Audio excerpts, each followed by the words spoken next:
안녕하세요. 신우의 말도 안 되는 부탁에 고통받고 있는 30대 여성입니다. 저는 지금도 제가 왜 이런 문제에 시달려야 하는 건지 모르겠어요.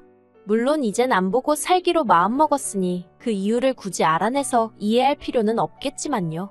그래도 저도 뭣도 모르고 당해서 그런가 가슴에 응어리가 져서 하소연이라도 해야겠습니다. 신우도 남들 사연 듣는 거 좋아하는 눈치던데 이것도 꼭 듣고 뭐라도 깨닫는 바가 좀 있으면 좋겠네요. 남편과 저는 동갑으로 27살이 되던 해 지인의 소개로 만났습니다. 남편은 어땠는지 모르겠지만 저는 적어도 결혼을 생각하고 만난 것은 아니었어요. 그런데 1년 2년 작은 문제 하나 없이 주변 사람들이 부러워할 만큼 예쁜 연애를 했고 그렇다 보니 자연스레 결혼 이야기도 나누게 되더라고요. 그리고 사귄 지 3년이 넘어가면서 남편이 먼저 정식으로 프로포즈를 해왔습니다.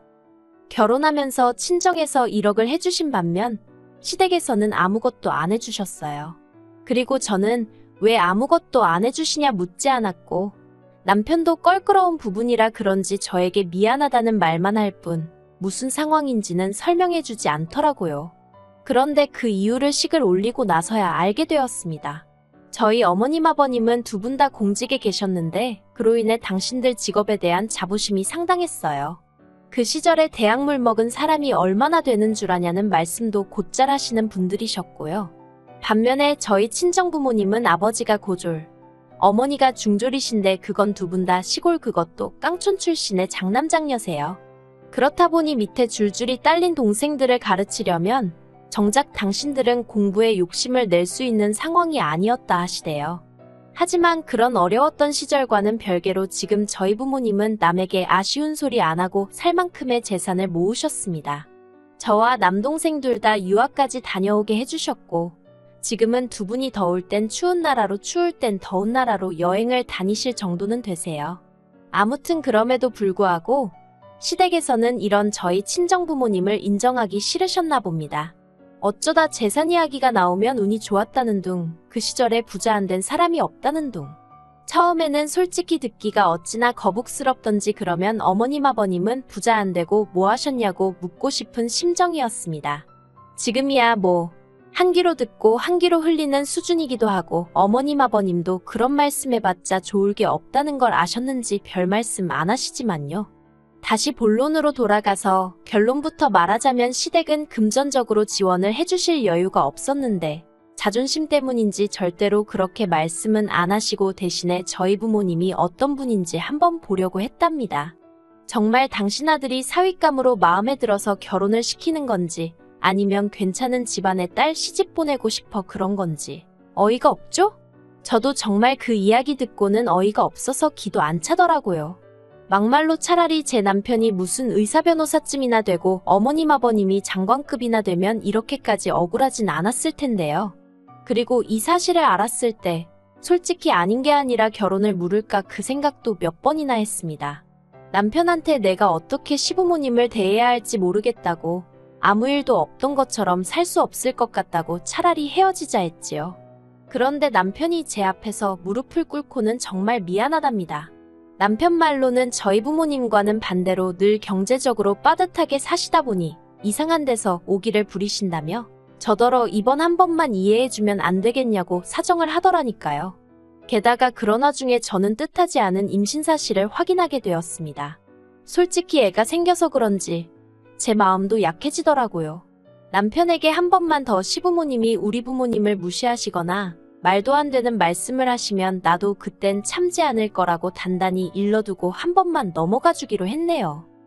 그런데 임신을 하고 나서야 저는 신우가 불임이라는 사실을 알게 되었습니다. 저는 원래 남에게 관심이 없는 편이라서 신우가 결혼한 지 10년 차임에도 불구하고 애가 없다는 걸 알았을 때 그냥 그런가 보다 하고 별 생각은 하지 않았거든요. 그런데 알고 보니 20대 초반에 자궁 쪽 관련 수술을 하면서 애를 가질 수 없게 되었다대요. 그리고 이건 워낙에 사적이고 예민한 이야기라서 남편은 물론이고 시부모님도 저에게 하지 않았던 거고요. 그렇다 보니 제 임신 소식이 시댁에서는 그렇게 달가운 일은 아니었던 모양입니다. 다른 집 며느리들은 시부모님이 하도 연락을 해대고 참견을 해서 힘들다던데 저는 오히려 서운한 마음까지 들 정도로 연락은 고사하고 축하조차 제대로 받지 못했거든요. 특히 어머님께서는 제가 무슨 신우에게 큰 실수라도 할까봐 걱정이라도 되셨던 건지 그나마 몇 번 주고받지 않았던 연락에서도 제 안부보다는 말 조심해라, 너무 티내지 마란 소리만 몇 번씩 하셨어요. 입덧이 심해서 회사까지 관둬야 했던 며느리한테 속은 어떻냐 물어보는 대신 말이에요. 반면에 친정에서는 매달 100만 원씩 보내주시며 먹고 싶은 거 넌 없이 먹어라, 부족하면 또 보내주겠다 하셨고, 아이 키우는데 필요한 준비물들도 제가 말하지 않았는데도 알아서 사다 주시고 정말 여러 가지로 마음을 써주셨어요. 남편도 말은 안 했지만 자기가 보기에도 친정과 시댁에서 해주는 게 너무 차이가 나니까 민망해하는 눈치였지요. 그러다 어머님 생신이었습니다. 남편이 저 볼 낯이 없어서 그랬던 건지 저도 왜 그런 건지 이유는 모르겠지만 어머님한테 생활비가 빠듯해서 이번 생신 때는 따로 용돈은 못 드릴 것 같다고 그랬던 모양입니다. 그리고 저는 그 일을 신우를 통해서 알게 되었어요. 상황을 전혀 모르고 있던 와중에 신우한테 연락을 받으면서 말이에요. 살림을 어떻게 하길래 시어머니 생일도 건너뛸 만큼 돈이 없어? 혹시 친정에다 퍼나르고 있는 건 아니고? 갑자기 그게 무슨 말씀이세요? 친정에 제가 왜 돈을 퍼날라요? 오히려 친정 부모님한테 여러모로 도움받고 신세지는 상황인데요. 그리고 어머님 생신을 누가 그냥 건너뛴대요. 모여서 밥 먹기로 했잖아요. 네가 얼마나 내 동생한테 눈치를 줬으면 그 착한 애가 올해는 용돈 못 드린다고 기가 죽어서 엄마한테 전화를 했다던데. 그러게 돈이 없으면 애를 갖지를 말지. 남들 하는 걸 다 흉내내고 살려니까 이런 일이 생기는 거 아니야? 형님, 지금 무슨 말씀을 하시는 거예요? 그리고 저는 돈 있어요. 돈 없는 건 형님 동생, 그러니까 제 남편이 없는 거죠. 제가 지금 당장 직장을 안 다닌다고 남편 벌어오는 돈만 바라보고 사는 여잔 줄 아시나 본데 저 그렇게 안 사니까 걱정 마세요. 이후로 저는 신우와 완전히 거리를 두고 지내게 되었습니다. 제가 출산을 했을 때도 신우는 축하 인사조차 없었고 저도 그럴 거라 예상하고 있었기에 서운한 것도 없었어요. 다만 문득문득 우리 애가 자라서 나중에 친가 쪽 친척이라곤 고모, 그러니까 신우 하나밖에 없는데 거기랑 대면대면할 상상을 하니 마음이 좋진 않았지요. 하지만 그런 생각도 잠시뿐이었지 그렇다고 제가 먼저 신우에게 연락하고 그러고 싶진 않더라고요. 그런데 제가 애를 낳고 얼마 되지 않았을 때 친정어머니가 큰 수술을 받게 되셨습니다. 자식이라곤 저와 남동생 하나뿐이었는데 남동생은 외국에서 살고 있다 보니 제가 나설 수밖에 없는 상황이었지요. 그래서 결국 좋고 싫고를 떠나 시어머니의 도움을 받을 수밖에 없었네요. 어머님은 상황이 상황이니만큼 알겠다 하셨지만 워낙 신우가 시댁에 자주 드나들다 보니 그게 걱정이신 눈치였어요. 그런데 이게 웬걸요? 남편에게 전해 들으니 신우가 애를 그렇게 예뻐하더랍니다. 눈을 떼지 못하더라며. 게다가 어머님은 신우가 마음 상해할까봐 걱정을 많이 하셨는데 오히려 애랑 너무 잘 놀아준다며 무척 즐거워하시더군요. 그리고 그때는 신우에게 그간 쌓인 안 좋은 감정은 온데간데 없이 같은 여자로서 안쓰러운 생각이 들더라고요. 본인 속은 얼마나 쓰리고 애달플까 싶어서요. 그래서 신우만 괜찮다면 종종 우리 애를 보여줘야겠다는 그런 생각을 하게 되었지요. 그런데 그게 화근이 될 줄은 몰랐습니다. 첫째 돌진하고 한 달 만에 저는 제가 둘째를 가졌다는 사실을 알게 되었어요. 생각해보면 돌잔치 하던 날도 속이 영 좋질 않아서 계속 콜라랑 사이다만 찾아대긴 했는데 솔직히 긴장해서 체한 줄로만 알았지 제가 임신 중일 거라곤 상상도 못했거든요. 아무튼 그렇게 임신 사실을 확인하자 첫째 때와 마찬가지로 계획한 임신이 아니다 보니 당황스럽긴 했지만 운명이다 생각하고 잘 키워봐야겠다 생각했어요. 그리고 사실 임신 사실보다 저를 더 당황하게 한 건 첫째 때와는 완전히 다른 시부모님, 특히나 어머님과 신우의 반응이었습니다. 어머님은 둘이나 고생스러워 어떻게 키우냐며 저를 걱정하듯 말씀하시면서도 한편으론 저더러 고생했다며 몇 번이나 수고했다 고맙다 소리를 반복하셨지요. 그리고 그때만 해도 그 수고했다 고맙다에 설마 그런 뜻이 숨겨져 있으리라곤 상상도 못했는데 임신 7개월 차가 돼가던 시기에 신우에게 연락을 받았습니다. 신우가 저에게 허심탄회하게 단도직입적으로 할 말이 있다며 만나자고 하더라고요. 저희 집으로 오겠다면서요. 그래서 그러라 했습니다. 부쩍 애본다는 핑계로 저희 집에 자주 오고 있었는데 솔직히 아무리 신우가 개과천선하여 저에게 잘해주고 있긴 했지만 그래도 저는 너무 불편했던 게 사실이에요. 그래도 못 오게 할 수도 없었으니 그냥 마음을 비운 상황이었달까요. 그런데 그런 신우가 저더러 혹시 둘째 낳으면 놔주면 안 돼? 그러대요. 저는 제 귀를 의심했습니다. 뭘 달라고 한 것 같은데 설마 애일 거라곤 생각을 못하고 뭐라고 했냐고 다시 물었어요. 그랬더니 옳게 애 낳으면 바로 놔주면 안 될까? 나 정말 고민 많이 하고 하는 말이야. 그러니까 무조건 안 된다고 하지 말고 한번 긍정적으로 생각 좀 해봐. 우리 시댁 알지? 그쪽에서도 남동생 애를 입양해서 키우는 거면 이해하겠대. 아예 피 한 방울 안 섞인 애 어디서 데려오는 것보단 낫다면서. 옳게도 바로 옆에서 볼 수 있으니까 덜 걱정될 거야. 제발 이번에 낳는 애는 놔줘. 나도 옳게처럼 엄마 소리 듣고 싶어.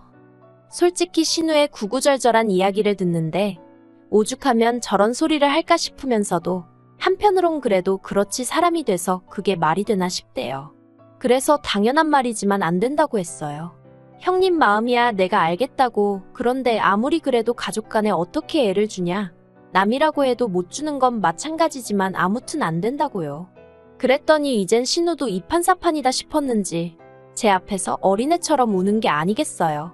왜 안 되냐면서 자기가 정말 잘 키울 자신이 있다면서 달리 표현할 만한 말이 없어서 그런데 정말 환장하겠더라니까요. 그리고 결국 신우는 눈물만한 열바가지는 쏟아내고 자기 집으로 돌아갔습니다. 신우를 돌려보내고 나서야 저도 긴장이 풀린 건지 있는 대로 진이 빠져서는 한동안 자리에서 일어날 수가 없었네요. 한편 얼마 지나지 않아 퇴근한 남편이 소파에 널브러진 저를 보고는 무슨 일이라도 있었냐며 안색이 너무 안 좋다는 거예요. 저는 고민 끝에 좀 전에 신우가 왔다 갔는데 나더러 이번에 낳는 애를 자기 달라더라며 신우와 나눴던 이야기를 전했습니다. 남편은 점점 얼굴이 울그락불그락 바뀌어 가더니 급기야 자기 누나더러 완전 미친 엑스 아니냐며 욕까지 하더라니까요. 하지만 상황은 그렇게 끝나지 않았습니다. 신우는 신우대로 어머님한테 이야기를 전한 건지 이튿날 연락도 없이 어머님이 저를 찾아오셨거든요. 그리고 처음엔 저는 어머님이 신우 대신 저에게 사과라도 하러 오신 줄 알았습니다. 어머님이 먼저 저더러 많이 놀랐겠다며 미안하다고 말문을 여셨으니까요. 그런데 그건 제 착각에 불과했습니다. 어머님은 몇 번이나 저에게 미안하다 하시면서도 사람이 궁지에 몰리면 별 생각을 다 하게 되는 법이라며 오죽하면 경우 바른 네 신우가 그런 소리를 했겠냐며 살살 신우 편을 들기 시작하셨어요. 그리고는 급기야 당신도 곰곰이 생각을 해봤는데 솔직히 아주 안 될 이야기도 아닌 것 같다나요? 옛날에는 원래 아들 없는 집이 친척집에서 입양도 해오고 그러는 게 흔했다면서 저더러 무조건 싫다고 하지 말고 진지하게 어떤 선택이 진정으로 가족을 위한 길인지 생각해보랍니다. 그리고 현실적인 것도 무시하면 안 된다며 없는 살림에 꾸역꾸역 둘끼고 키우는 것보다 한 집에 하나씩 나눠서 잘 키우는 게 오히려 나중에 애들 입장에서는 더 고마울 수도 있다나요. 남매를 사촌지간으로 키우라는 말씀을 하시면서 어떻게 그런 말씀을 하시는지 어이가 없어서 기도 안 차더군요. 결국 참다 못한 제가 어머님 떨어 어머님이라도 정신을 차리셔야지 아무리 자식이라고 해도 그렇지 어떻게 신우의 그 비윤리적이고 비상식적인 생각에 동조를 해주실 수가 있냐 화를 냈습니다. 특히나 다른 사람도 아니고 어머님 손자들인데 말이에요. 그랬더니 어머님은 외손주가 됐든 친손주가 됐든 다 당신 핏줄이니 누가 키워도 상관없다며 당신이 바라는 건 그저 당신 자식들이 고루고루 행복했으면 하는 거랍니다. 그리고 이 모든 대화를 어머님은 모르셨겠지만 안방문 뒤에서 남편이 듣고 있었어요. 어떻게 되었던 일이냐면 어머님이 오신 걸 보고는 제가 남편더러 안방에 들어가 있으라며 남편을 안방으로 밀어넣었거든요. 어머님이랑 남편이랑 부딪히면 큰 소리 날게 뻔한 상황이었는데 저는 그 꼴을 볼 마음의 준비가 안 되어 있었으니까요. 아무튼 결국 남편이 도저히 안 되겠다 싶었는지 안방문을 열고 튀어나와서는 어머님께 아주 목에 핏대까지 세워가며 소리를 지르기 시작했습니다. 제정신이냐면서 어머니도 배 아파서 자식 낳아 키워놓고 어떻게 다른 사람한테 자식 주란 소리를 하느냐고요. 그러자 어머니가 네 누나가 남이냐며 맞불을 놓으시고 결국 남편이 어머님 떨어 앞으로 2번 다시 내 새끼들 볼 생각 말라며 아주 악을 썼습니다. 어머니는 오늘부로 손주 둘을 잃은 거나 마찬가지라면서요. 그리고 그 싸움을 마지막으로 지금까지 어머님과는 연락하지 않고 지내고 있습니다. 아버님은 이 모든 사단이 당신 딸과 아내인 어머님 때문이 맞다 하시면서 저희더러 마음 가는 대로 알아서 하라고 하셨어요. 이게 다 당신이 집안 단속을 똑바로 못해서 된 일이라며 오히려 저더러 미안하다고도 하셨지요.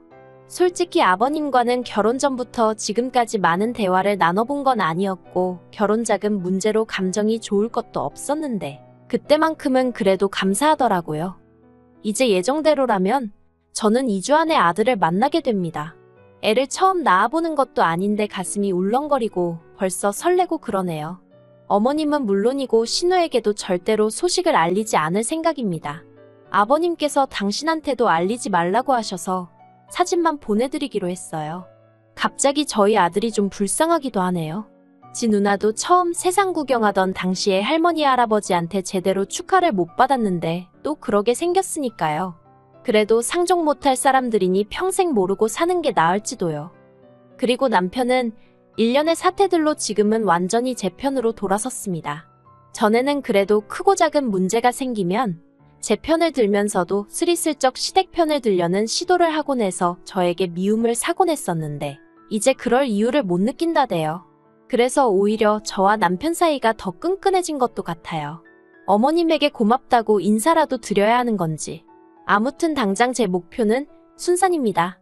그리고 이후로는 남편과 함께 애들에게 좋은 것만 입히고 먹이고 보여줄 수 있게끔 저희 친정 부모님처럼 열심히 살아봐야겠지요.